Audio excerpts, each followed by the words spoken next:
caused the high prices and we're bringing them down. It's a simple message.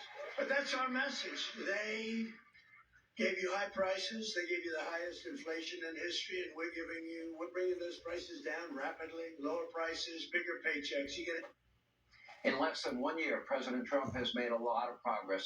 Monthly rent prices, they're dropping. Interest rates are going down quick, and they will be going down dramatically when we get a new Fed chair.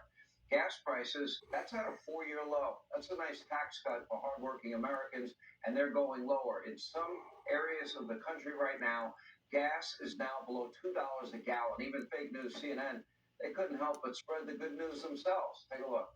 The price of gasoline. Look at this, a fresh 4.5-year low, 3.5-year low of $2.95 a gallon as of today.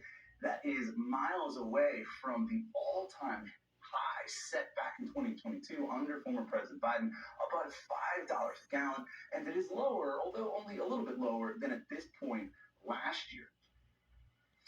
See, Democrats have to hope everything goes in the tank, and then they think their odds of winning the midterms are greater.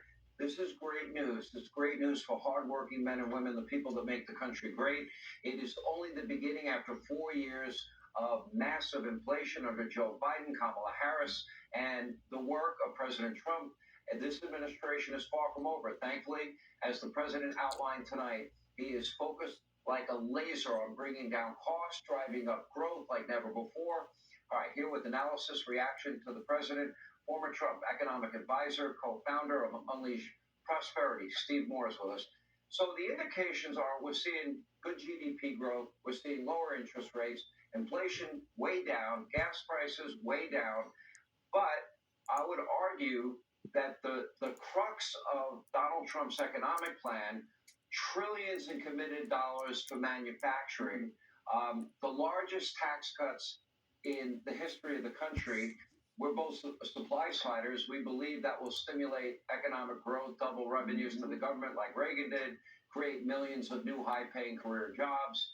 And then the energy factor, we've never unleashed energy dominance like this in our history.